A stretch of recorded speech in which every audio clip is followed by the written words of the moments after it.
नमस्कार दोस्तों, मैं संतोष कुमार झा आप सबका क्यूबिक क्लासेस के यूट्यूब प्लेटफॉर्म पर आप सबका फिर से एक बार स्वागत करता हूं।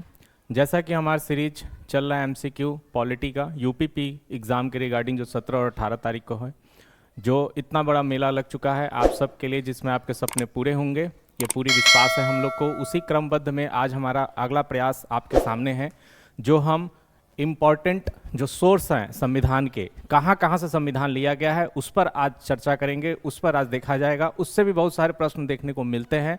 एक एक पॉइंट ध्यान से शब्दों को पकड़ते हुए चलिएगा, क्योंकि शब्द ही इसमें सबसे ज़्यादा आपके साथ खेल खेलने वाला प्रश्न बनेगा। ध्यान से देखिए। और आज हम स्टार्ट करेंगे संविधान के प्रमुख स्रोत।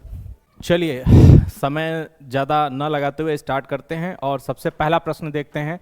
भारतीय संविधान में संशोधन का प्रस्ताव निम्नलिखित में से किस देश से लिया गया है? ध्यान से देखिएगा, यहाँ पर संशोधन की प्रक्रिया नहीं पूछ रहा है, याद रखिएगा। संविधान में संशोधन का प्रस्ताव निम्नलिखित में से किस देश के संविधान से लिया गया है? मैंने पहले ही आज बताया आपको कि आज जो भी हम प्रश्न करेंगे उसमें शब्द का बहुत बड़ा रोल होगा। आप देखेंगे तो आपको समझ में आएगा। और इसी तरह क्रमबद्ध तरीके से करते हुए आगे देखिए। संविधान में संशोधन का प्रस्ताव किससे लिया है? रूस से, जर्मनी से, दक्षिण अफ्रीका से, कनाडा से। आज जितने भी क्वेश्चंस आपके सामने हैं, जिनका जो एक्सप्लेनेशन है उसमें हम कंप्लीट जानेंगे। तो जरूरी नहीं है कि ऑप्शन को आज हम उतनी ज़्यादा डिस्कस कर पाएँ, इसलिए आप इसका उत्तर देखिए। सी है इसका उत्तर। अब यहाँ पर आपको रसिया अगर लग रहा हो तो रसिया उस समय यूएसएसआर के नाम से जाना जाता था। जर्मनी, तो जर्मनी से आपातकाल लिया गया है। दक्षिण अफ्रीका से इसको लिया गया। और कनाडा से संसदीय प्रणाली के कुछ भाग लिए गए हैं। ठीक है। इसी तरह आज हम ज़्यादातर एक्सप्लेनेशन में ही सबको पूरा करने का कोशिश करेंगे, क्योंकि हम अगर एक एक ऑप्शन पे जाएंगे तो फिर एक्सप्लेनेशन पे डबल बार हमें समय लगेगा। इसलिए डायरेक्ट आइए और इसका एक्सप्लेन देखते हैं। जो आप सब ने क्या उत्तर दिया है उसे चेक करते हुए चलिए। भारतीय संविधान में अन्य देशों से लिए गए प्रावधान: ऑस्ट्रेलिया से समवर्ती सूची है, व्यापार है, वाणिज्य है, संसद के दोनों सदनों की संयुक्त बैठक, प्रस्तावना की भाषा। ये जितने भी चीज हैं ये ऑस्ट्रेलिया से लिए गए हैं, याद रखिएगा। ऑस्ट्रेलिया से लिए गए हैं। समवर्ती सूची, व्यापार, वाणिज्य, संसद के दोनों संयुक्त बैठक, याद होगा 108 की बात हो रही है। ठीक है। अध्यक्षता कौन करता है? अध्यक्षता लोकसभा स्पीकर, याद रखिएगा। लोकसभा अध्यक्ष का काम है संयुक्त बैठक की अध्यक्षता करना। और प्रस्तावना का लैंग्वेज जो है वो भी ऑस्ट्रेलिया से लिया गया है। ठीक है। आइए, दक्षिण अफ्रीका से क्या क्या लिया गया है? भारतीय संविधान में संशोधन की प्रक्रिया, राज्यसभा के सदस्यों का चुनाव। इसे याद रखिए। संशोधन की प्रक्रिया, राज्यसभा के सदस्यों का चुनाव। वहां प्रस्ताव था, यहाँ प्रक्रिया है, बात एक ही है, इसलिए शब्दों में मत फंसिएगा। यूनाइटेड किंगडम, एकल नागरिकता, कैबिनेट प्रणाली, संसदीय विशेषाधिकार। ठीक है। संसदीय विशेषाधिकार, कैबिनेट प्रणाली और एकल नागरिकता। इसी क्रम में आगे चलिए और अगला प्रश्न हम लोग देखेंगे, जिसमें कि इससे भी बेहतरीन अलग टाइप के टॉपिक को उठाया गया। देखिए, इसमें भारतीय संविधान में अपनाया गया प्रावधान और उस देश के संविधान जिससे वह लिया गया है वह कौन सा युग्म सुमेलित नहीं है? छोटा सा प्रश्न, लेकिन बहुत ही ज्यादा परेशान करने वाला प्रश्न है। इसमें देखिए, कानून का शासन, विचार, ब्रिटिश संविधान, मतलब 4 पॉइंट दिए हैं। 4 में 2-3 आपको याद होगा तो 1 नंबर आप पा पाएंगे। अगर आपका ये गलत हो गया तो माइनस मार्किंग हो जाएगा। यानी 4 चीजें याद होंगी, 3 चीजें कम से कम याद होंगी तो मैच करा पाएंगे आप। आइए देखिए, कानून के शासन का विचार ब्रिटिश संविधान से, मौलिक अधिकारों का चार्टर संयुक्त राज्य अमेरिका के संविधान से, राज्य की नीति निषेध आयरिश संविधान से, स्वतंत्रता, समानता, बंधुत्व के सिद्धांत कनाडा का संविधान से। अब आपको अपना दिमाग इसमें लगाना है कि कौन सा एक युग्म सुमेलित नहीं है। ठीक है। आइए इसका एक्सप्लेनेशन देखते हैं और आगे चलते हैं, क्योंकि इसमें हम आपको बताने के बाद भी फिर वही चीज करना होगा। डी वाला इसका उत्तर सही है। क्यों सही है वो देखिए। भारतीय संविधान में संविधान की सर्वोच्चता, न्यायपालिका की स्वतंत्रता, निर्वाचित राष्ट्रपति और उस पर लगाए जाने वाला महाभियोग।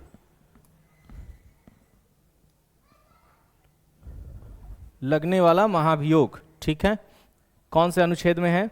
अनुच्छेद 61, याद रखिएगा। 61 उपराष्ट्रपति आदि संयुक्त राज्य अमेरिका से, भारत के संसदीय शासन प्रणाली ब्रिटेन से प्रेरित है। कौन कौन सा ब्रिटेन से लिया गया है तो थोड़ा सा ज्यादा ध्यान से देख लीजिए। ब्रिटेन के बारे में अगर बात करते हैं तो ब्रिटेन में अलिखित संविधान है। ठीक है। अलिखित संविधान है ब्रिटेन में अलिखित संविधान है। इसके सिवा न्यूजीलैंड, ठीक है, न्यूजीलैंड और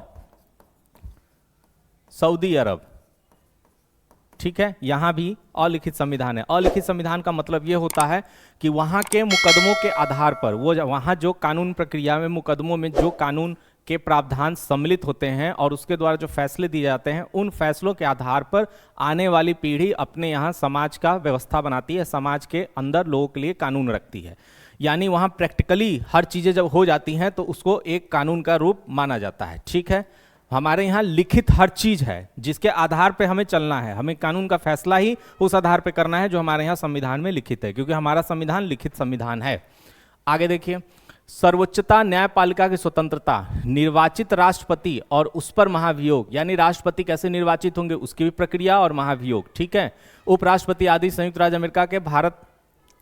अमेरिका से भारत की संसदीय प्रणाली ब्रिटेन से प्रेरित है, यानी अमेरिका से भारत की संसदीय शासन प्रणाली किससे? ब्रिटेन से प्रेरित है। अब देखिए, इसमें एक चीज आपको समझ लेना है कि भारतीय संविधान में जो सर्वोच्चता, न्यायपालिका, स्वतंत्रता, निर्वाचित राष्ट्रपति और उस पर लगने वाला महाभियोग, उपराष्ट्रपति, ये जितने भी चीज हैं ये संयुक्त राज्य अमेरिका से लिए गए हैं। इसलिए संयुक्त राज्य अमेरिका में राष्ट्रपति का पद आप देखेंगे प्रधानमंत्री से बड़ा होता है। भारत की जो संसदीय प्रणाली है वो ब्रिटेन से प्रेरित है। भारतीय संविधान में गणतंत्रात्मक और प्रस्तावना में स्वतंत्रता, समता, बंधुत्व, आदर्श का सिद्धांत फ्रांस से लिया गया है। ये वाला बस पॉइंट आपको याद रखना है, फ्रांस से कम चीजें ली गई हैं। इसको आपको याद रखना है कि स्वतंत्रता, समता, right to equality, right to freedom, बंधुता और आदर्श का सिद्धांत फ्रांस से लिया गया है, ठीक है। आगे चलते हुए दूसरा प्रश्न देखते हैं। देखिए, भारत के संविधान में द्विसदनीय संसद का प्रावधान रखने का विचार संविधान से लिया गया है। कौन से संविधान से, किस देश के संविधान से लिया गया है? द्विसदनीय संसद का प्रावधान, ठीक है। आपके यहाँ द्विसदनीय प्रणाली है, ये आपको पता होगा, द्विसदनीय प्रणाली है।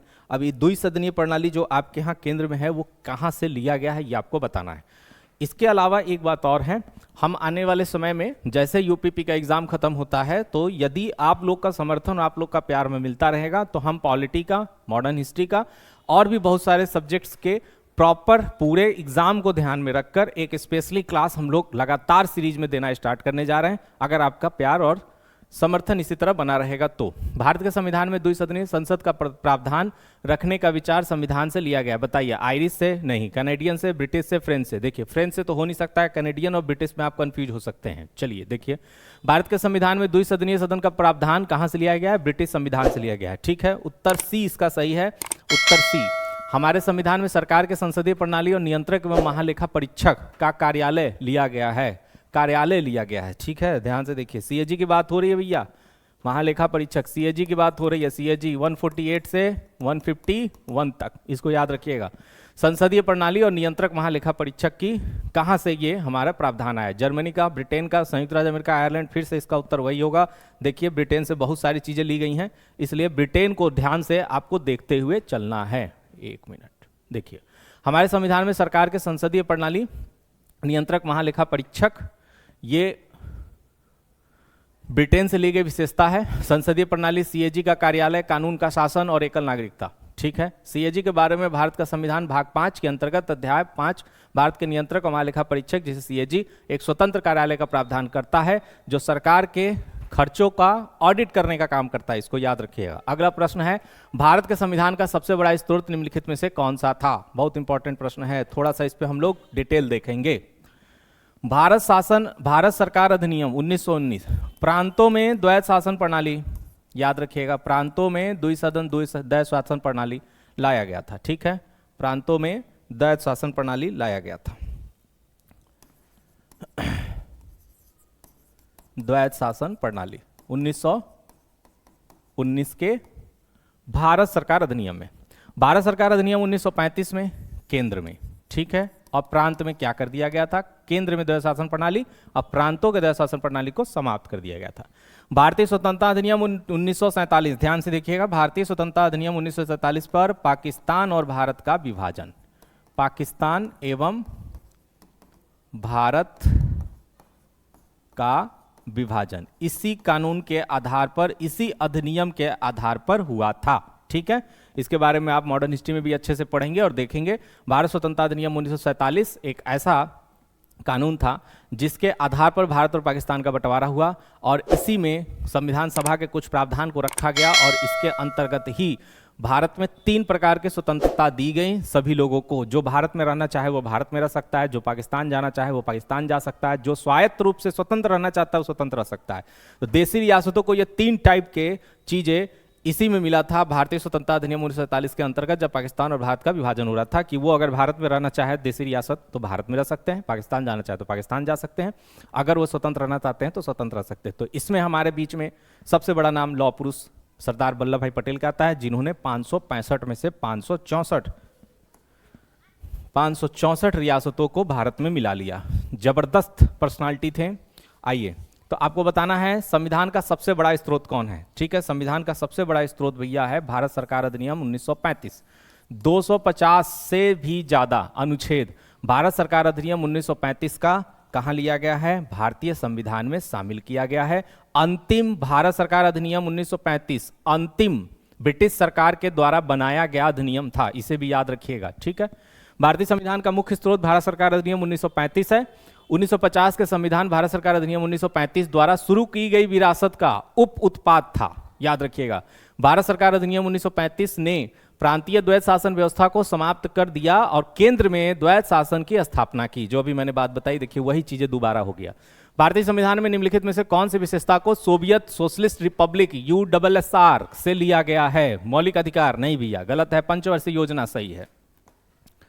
पंचवर्षीय योजना प्रस्तावना नहीं। समवर्ती सूची आपने देखा ही, ये दोनों ऑस्ट्रेलिया, मौलिक अधिकार अमेरिका। ठीक है, इसमें ज्यादा कुछ है नहीं। आइए आगे बढ़ते हैं और देखते हैं भारतीय संविधान में मूल कर्तव्य USSR से प्रस्तावना में न्याय के सामाजिक, आर्थिक, राजनीतिक कितने प्रकार के न्याय की बात कही गई है? इस तरह से प्रश्न पूछा जाता है, इसको ध्यान से याद रख लीजिएगा। प्रस्तावना में कितने प्रकार के न्याय की बात की गई है? सामाजिक, आर्थिक, राजनीतिक 3 प्रकार की। आदर्श था पंचवर्षीय योजना को सोवियत समाजवादी गणतंत्र USSR से लिया गया है। भारत में प्रथम पंचवर्षीय योजना की शुरुआत 1 अप्रैल 1951 ईस्वी से प्रारंभ हुई। पंचवर्षीय योजना, ठीक है, इसको भी पढ़ना। एक समय था जब ये हट गया, नहीं तो एक समय था जो हर बार आपको इसको अच्छे से पढ़ना पड़ता था एग्जाम में। निम्नलिखित देशों में से किससे लोकपाल का विचार लिया गया? ये बहुत ही नया और इंटरेस्टिंग प्रश्न है। ठीक है, इसमें जो नाम आपने अभी तक नहीं देखा है उसी से लिया गया है। USA से नहीं, चीन से नहीं, स्वीडन से यस, यानी स्वीडन से ही लिया गया है, बाकी से नहीं लिया गया। जो नया नाम आपको दिख रहा है वही है लोकपाल का विचार। ठीक है, आइए आगे चलते हैं। लोकपाल का विचार भारतीय संविधान में स्वीडन से लिया गया है। स्वीडन समेत अन्य देशों में लोकपाल को ओम्बुड्समैन कहा जाता है। ओम्बुड्समैन संस्था पहली बार वर्ष 1809 में स्वीडन में गठित की गई थी, डोनाल्ड C. रॉबर्ट के अनुसार। ठीक है, ओम्बुड्समैन का आशय ऐसे पदाधिकारी से है जो कि विधायिका द्वारा प्रशासनिक एवं न्यायिक कार्यवाही के खिलाफ परिवादों के निवारण के लिए नियुक्त किया जाता है। कहने का मतलब ये सबसे बड़ा होगा, ये याद रखिएगा। इसके पास कुछ विशेष अधिकार होंगे, कुछ विशेष लोगों पर भी ये अपने ऑडिट या समीक्षा का काम कर सकता है। ठीक है, इसलिए इसको अच्छे से तैयार कर लीजिए। नया प्रश्न है, आने के इसके चांसेस बहुत ज्यादा हैं। ठीक है, हम पूरी तरह से, हमारी टीम पूरी तरह से आपके लिए प्रतिबद्ध है, आपको वर्दी दिला के रहेगी। अब आपके घर के जितने भी घर पर करने वाले आपके द्वारा जो भी मेहनत है उस पर डिपेंड करता है आपकी सफलता। ठीक है, असफलता से दूर रहिए, सफलता के करीब जाइए, यही आप लोग को, हम लोग की शुभकामना है। निम्नलिखित में से किससे मौलिक कर्तव्य को अपनाया है? बताइए किससे? फ्रांसीसी संविधान से नहीं भैया, फ्रांसीसी संविधान से तो नहीं लिया गया है। मौलिक कर्तव्य की बात कही जा रही है, कहां है? भाग 4 क में है, 51 क अनुच्छेद। ठीक है, 1976 स्वर्ण सिंह समिति, याद रखिएगा। ये सारी चीजें पढ़ाई जा चुकी है, इसके पिछले वाले वीडियो में आप चाहें तो देख सकते हैं। भारतीय संविधान, स्पेनिश संविधान, USSR संविधान। ठीक है, यही है भैया इसका उत्तर। आगे चलिए, क्योंकि देखिए बार बार मुझे प्रश्न उसी का उत्तर लगाना पड़ेगा, फिर यहाँ पे डिटेल बताना पड़ रहा है। संविधान में मौलिक कर्तव्य सोवियत संघ, वर्तमान रूस, जो इस समय रूस है, हमारा सबसे अच्छा दोस्त माना जाता है, के संविधान से लिया गया है, और सबसे बड़ा दुश्मन यूक्रेन का इस समय यह है भैया, याद रखिएगा। ठीक है, चलिए कोई बात नहीं, आगे देखते हैं। उच्च सदन के लिए कुछ सदस्यों का नामांकन लिया गया है। उच्च सदन मतलब राज्यसभा। ठीक है, विशिष्ट सदन, उच्च सदन। उच्च सदन के लिए कुछ सदस्यों का नामांकन लिया गया है। फ्रांसीसी संविधान, संयुक्त राज्य संविधान, सोवियत संविधान, आयरिश संविधान। ठीक है, संसदीय प्रणाली है तो देखिए क्या होगा इसका उत्तर? डी होगा। क्यों होगा भैया? देखो, आयरिश संविधान। ठीक है, आयरिश से, और याद रखें DPSP भी है। राष्ट्रपति द्वारा राज्यसभा में सदस्यों का नामांकन आयरलैंड से भारत के संविधान द्वारा गृहीत किया गया है। कौन से व्यक्ति की बात हो रही है? बात हो रही है 12 लोगों को, जिनको राष्ट्रपति क्या करते हैं? मनोनीत करते हैं। 12 व्यक्तियों को मनोनीत करते हैं राष्ट्रपति, उनकी बात हो रही है। ठीक है, राष्ट्रपति द्वारा राज्यसभा में सदस्यों का नामांकन आयरलैंड के भारत के संविधान द्वारा गृहीत किया गया है। इसमें बहुत ज्यादा प्रश्न चेंज करके दिया था, इसलिए आपको याद रखना है इसे। हमारे संविधान में कानून के समान संरक्षण किस देश के संविधान से लिया गया है? कानून का समान संरक्षण जो मिला है आपको, राइट टू, जो आपका कानून के सामने, कानून के समक्ष समानता का बात कही जा रही है, वो आपको बताना है किस देश के संविधान से लिया है। अमेरिकी संविधान, ब्रिटिश संविधान, फ्रांसीसी संविधान, आयरिश संविधान, तीनों में आप, चार में अपना दिमाग लगाएं और जल्द से जल्द इसको पकड़ने की कोशिश करें। मेरे अनुसार देखिए, ए है कानून के समक्ष समानता की अवधारणा ब्रिटिश मूल की है, जबकि कानूनों के समान संरक्षण की अवधारणा अमेरिकी संविधान से ली गई है। कानूनों के समान संरक्षण और कानून के समक्ष समानता, दोनों बातों में फर्क है, ध्यान से देख लीजिए। कानून के समक्ष समानता की अवधारणा ब्रिटिश मूल की है। कानूनों के समान संरक्षण मतलब आपको कानून में समान संरक्षण प्राप्त है। ठीक है, जो जो लोगों को प्राप्त है, सभी वर्ग, बड़े वर्ग, छोटे वर्ग, मिडिल क्लास, सबको एक बराबर कानून क्या करेगा? कानून के सामने आप समान हैं। दूसरा, जो अमेरिकी संविधान से लिया गया है, कानूनों के समान संरक्षण सबको प्राप्त है, यानी संवैधानिक उपचारों का अधिकार जो सबको प्राप्त है, उसी प्रकार की बात हो रही है। आइए, स्वतंत्रता, समानता और बंधुत्व की अवधारणा भारत के संविधान की प्रस्तावना में निहित है। ठीक है, ये बात सच है। किस देश के संविधान से ली गई है? यानी ये वाले पॉइंट्स हमें बताना है, फ्रीडम, इक्वालिटी और बंधुत्व की अवधारणा। ठीक है, बंधुत्व की अवधारणा, फ्रेटर्निटी की बात हो रही है। भारत में के संविधान में जो रखा गया वो किस संविधान, किस देश के संविधान से लिया गया? Australia, Canada, Germany, France. अब आपको स्वतंत्रता, समानता, बंधुत्व, ठीक है, मेरे अनुसार तो होना चाहिए इसका उत्तर डी। भारतीय संविधान प्रस्तावना में फ्रांसीसी संविधान से स्वतंत्रता, समानता और बंधुत्व अपने आदर्शों को उधार लिया गया है। ठीक है, याद रखिएगा, फ्रांस बहुत ही इक्वालिटी की बात करता है, इसको ऐसे याद कर लीजिए। ठीक है, फ्रांसीसी लोग क्या करते हैं? इक्वालिटी, फ्रीडम और क्या करते हैं? इक्वालिटी और फ्रीडम और इरिटेंटी की बात, फेरेंटिटी की बात करते हैं, मतलब बंधुत्व की बात करते हैं। आगे चलिए और अगले प्रश्न पर चलते हैं। देखिए, कौन से संविधान राज्य के नीति निर्देशक तत्व अपनाया गया? बताए कौन से संविधान से राज्य के नीति निर्देशक तत्व अपनाए गए? किस देश से? इसका अर्थ यह है अमेरिकी संविधान, ब्रिटिश संविधान, आयरलैंड संविधान, फ्रांसीसी संविधान। ठीक है, इसका उत्तर आपको पता ही होगा, सी इसका उत्तर होना चाहिए। राज्य के नीति निर्देशक तत्व डीपीएसपी का विचार आयरलैंड के संविधान से लिया गया है, आयरलैंड के संविधान से, और जिसे 1937 में अपनाया गया था में भी सिद्धांतों का एक समान समूह शामिल था, जिसे सामाजिक नीति के निर्देशक सिद्धांत के रूप में संदर्भित किया गया था। ठीक है, भारत में एकल नागरिकता की अवधारणा निम्नलिखित में किस देश से अपनाया गया? एकल नागरिकता। ठीक है, एकल नागरिकता, दोहरी नागरिकता। नागरिकता का प्रावधान कहां से कहां तक है आप में? नागरिकता का प्रावधान 5 से 11 तक। ठीक है, अच्छे से भाग 2 ध्यान से देख लेना है। आइए, इसका उत्तर डी, एकल नागरिकता इंग्लैंड से अपनाया गया, ब्रिटेन से। भारत में एकल नागरिकता की अवधारणा ब्रिटिश संविधान अर्थात इंग्लैंड से ली गई है। भारत का संविधान पूरे भारत के लिए एकल नागरिकता प्रदान करता है। कहने का मतलब उत्तर प्रदेश का जो नागरिक होगा वो पूरे भारत का नागरिक हो, जो पूरे भारत का नागरिक हो वो प्रत्येक राज्य का नागरिक होगा। यानी नागरिकों के लिए हम लोग स्टेट में अलग और सेंट्रल यानी केंद्र में अलग, ऐसी प्रावधान हमारे यहाँ नहीं है। संविधान की संकल्पना का उद्भव सर्वप्रथम निम्नलिखित में से किस देश में हुआ? सबसे पहले बताना है संविधान नाम, चर्चा, विचार कहां आया भैया, ये आपको पहले बताना है। ठीक है, पिछली क्लास में बता चुका हूं, ब्रिटेन 1215 में, याद रखिएगा 1215 में सबसे पहले इसकी अवधारणा ब्रिटेन में की गई थी। ठीक है, आइए देखिए, संविधान किसी देश की राजनीतिक व्यवस्था का ढांचा निर्धारित करता है जिसके अंतर्गत वहां की जनता शासित होती है। संविधान के संकल्पना का उद्भव सर्वप्रथम 1215 में ब्रिटेन में हुआ। संविधान के 2 वर्गों में विभाजित किया जाता है, एक लिखित और अलिखित। ठीक है, लिखित और लिखित में ज्यादा परेशान नहीं होना है। लिखित संविधान वाले देश हैं भारत, ऑस्ट्रेलिया, अमेरिका आदि, जबकि अलिखित संविधान वाले देश हैं ब्रिटेन, इजराइल, न्यूजीलैंड, जिसके पहले ही मैंने बताया था। अलिखित संविधान में केवल इतना सा फर्क है कि उनके यहाँ जो प्रावधान कानूनी रूप से आते हैं, फैसले में आते हैं, उनको ही कानून मान लिया जाता है। हमारे यहाँ क्या है, फैसलों में वही बातें, वही चीजें आती हैं जो हमारे यहाँ लिखे संविधान में वर्णित है, बस इतनी बात है और कुछ नहीं। इसमें कुछ भी नया नहीं है। अगर कोई इसमें ज्यादा नया बातें करें तो समझिए फालतू बातें, कोई मतलब नहीं उसका। भारत के संविधान में न्यायिक पुनरावलोकन की शक्ति और न्यायपालिका की स्वतंत्रता को संविधान से किस संविधान से लिया गया है? भैया ये बताना आपको, कानून जो न्यायिक पुनरावलोकन की शक्ति है किसको? सुप्रीम कोर्ट को प्राप्त है, याद रखिएगा। ठीक है, कहां से लिया गया है? डी, भारत के संविधान, अमेरिका से। आइए देखिए, अमेरिका के संविधान से लिया गया है। न्यायिक पुनरावलोकन को प्रदत्त अधिकार सुनिश्चित करने और उसकी रक्षा करने के लिए बनाया गया, जिसकी गारंटी संविधान के भाग 3 में दी गई है, यानी मूल अधिकार की बात हो रही है। इन अधिकारों को लागू करने के लिए भारत में सर्वोच्च न्यायालय की शक्ति संविधान के अनुच्छेद 32 में प्राप्त है। इससे पहले भी हमने बात किया था। इस प्रकार के चीजों को आपके पास आपका मूल अधिकार संरक्षित रहे, इसके लिए अनुच्छेद 32 सुप्रीम कोर्ट के पास है। क्या करता है सुप्रीम कोर्ट? अनुच्छेद 32(2) का प्रयोग करके 5 प्रकार के रिटों को जारी करता है। 5 प्रकार के रिट, ठीक है, 5 प्रकार के रिट, हिंदी में आदेश जारी करके आपके मूल अधिकार का हनन जो हुआ है उसको संरक्षित करता है। बस यही बात याद रखनी है। चलिए, निम्नलिखित में से किस देश में न्यायिक समीक्षा प्रणाली का उद्भव हुआ था? Which of the following countries in the judicial review system originate? अभी बात की क्या आपने, ठीक है, यूएस से। आइए, संयुक्त राज्य अमेरिका में न्यायिक समीक्षा प्रणाली का उद्भव हुआ था 1803 में मार्बरी बनाम मेडिसन वाद में न्यायमूर्ति जॉन मार्शल ने न्यायिक समीक्षा की अवधारणा प्रतिपादित की।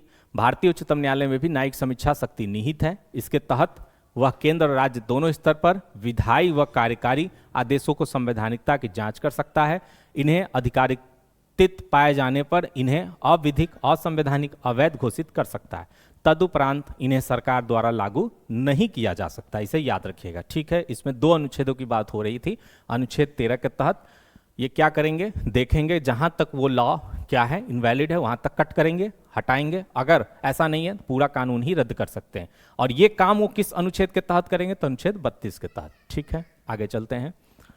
भारतीय संविधान में अवशिष्ट शक्तियां, ठीक है, का विचार संविधान से कहां से लिया गया? ये बड़ा अच्छा क्वेश्चन है भैया। देखो कहां से लिया गया है, कौन सा? अवशिष्ट शक्तियां, ठीक है, कनाडा। ध्यान से देखिए, इसमें ऐसा कुछ पाया गया हो तो। भारतीय संविधान में अवशिष्ट अधिकार का विचार कनाडा के संविधान से लिया गया है।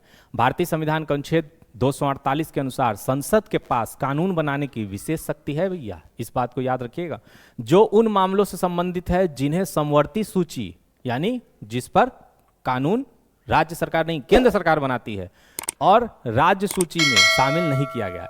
यानी जो ऐसा विषय है जिस विषय में समवर्ती सूची में भी नहीं रखा गया, राज्य सूची में भी नहीं रखा गया है, उस पर कानून बनाने का अधिकार किसके पास होगा? संसद के पास होगा। यही बात कही जा रही है 248 के अंतर्गत। चलिए, भारत के संविधान में सर्वाधिक मत के आधार पर चुनाव में जीत का फैसला किस देश के संविधान से लिया गया है? आपके यहाँ सिस्टम है, जो सबसे ज्यादा वोट लाएगा वही जीता हुआ माना जाता है। ये जो प्रक्रिया है, ये जो सिस्टम है, ये किस देश से लिया गया है? ठीक है, आपको क्या लगता है? आप दिमाग लगाइए। डी, ब्रिटिश संविधान संसदीय प्रणाली, ठीक है, याद रखिएगा। ब्रिटिश संविधान जितने भी हैं वो ज्यादातर आपके संसदीय प्रणाली की बात करते हैं, तो इसका भी उत्तर वही है। मत के आधार पर चुनाव के जीत का फैसला ब्रिटिश संविधान से लिया गया है।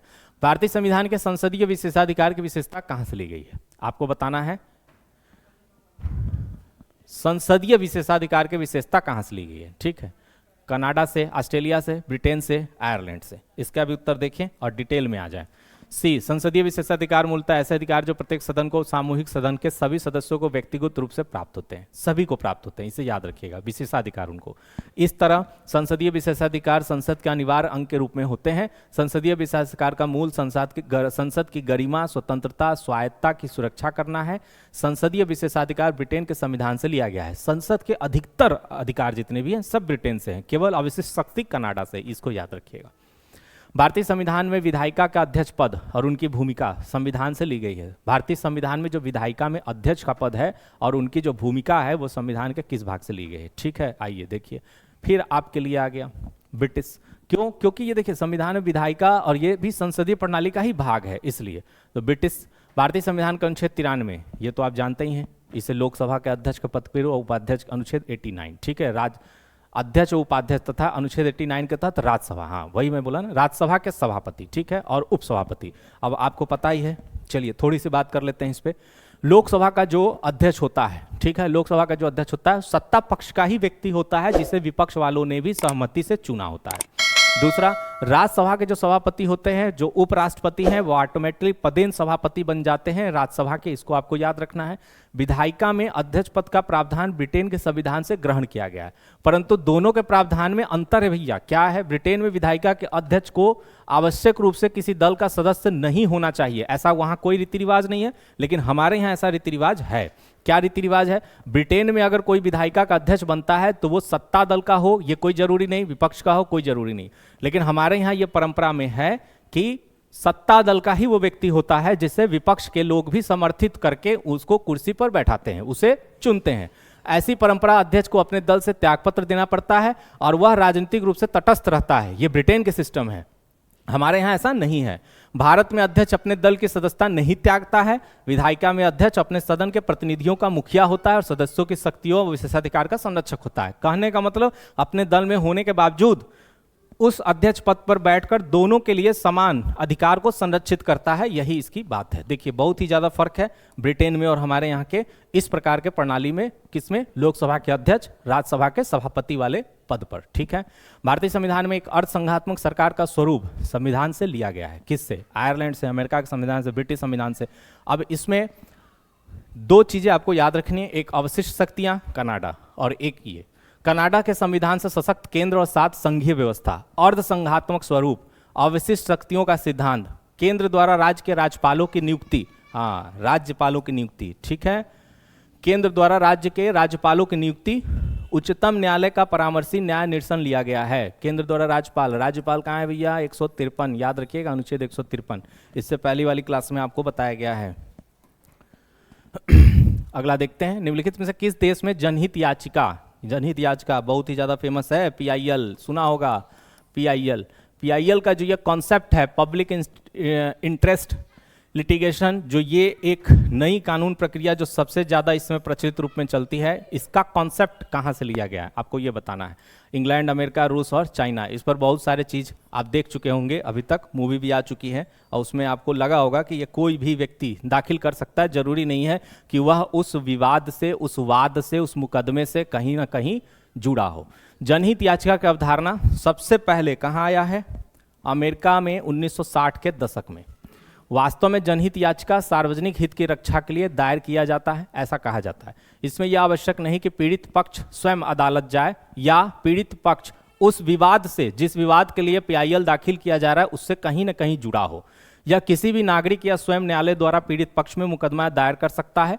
भारत में जनहित याचिका की शुरुआत का श्रेय न्यायाधीश, बहुत इंपॉर्टेंट है भैया, VR कृष्णन अय्यर और PN भगवती, ज्यादातर आपको ये मिलता है ऑप्शन में, PN भगवती को जाता है। ठीक है, इससे ज्यादा डिटेल में इसमें नहीं जाना है आपको। भारतीय संविधान के निहित शक्तियों का सिद्धांत, भारतीय संविधान में जो निहित शक्तियां का सिद्धांत है वो किस संविधान के, किस देश के संविधान से लिया गया है? फ्रांसीसी, कनाडा, रूसी, ब्रिटिश। ठीक है, एक सेकेंड।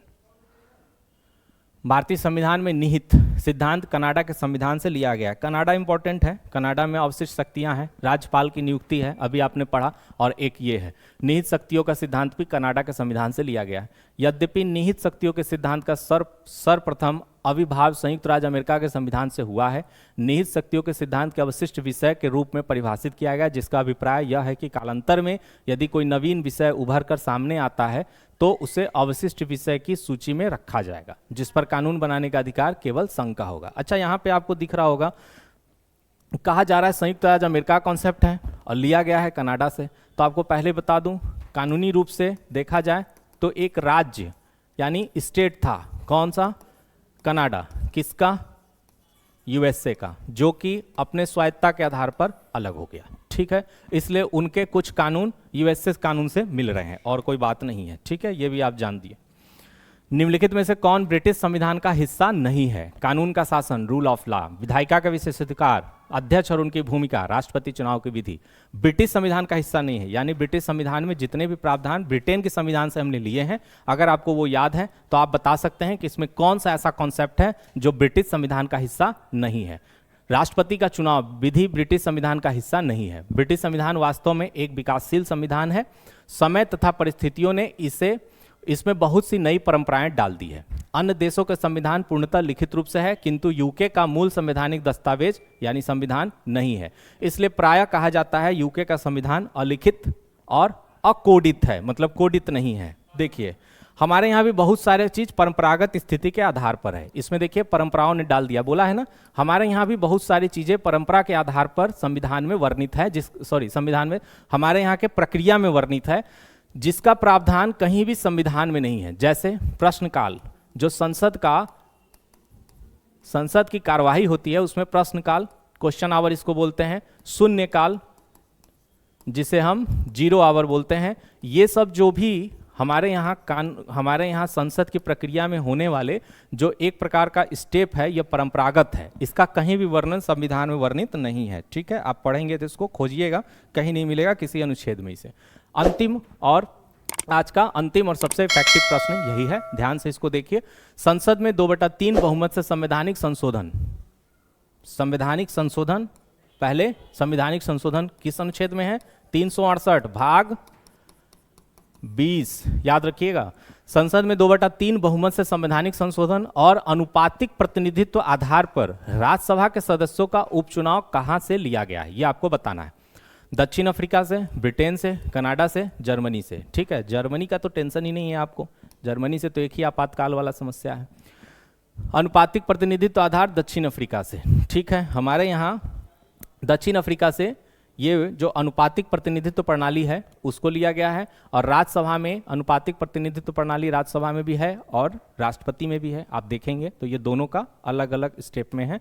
तो ये चीज़ें हमारी जो ली गई हैं दक्षिण अफ्रीका से ली गई हैं। ठीक है, इसी क्रम में अगले क्लास में फिर मिलते हैं एक अच्छे और नए पॉलिटी के सीरीज के साथ, जो आपके यूपीपी में सबसे ज़्यादा सहायक हो। इसी प्रयासरत में हम सब लगे हुए हैं। आपका प्यार और समर्थन इसी तरह मिलता रहे। धन्यवाद, नमस्कार।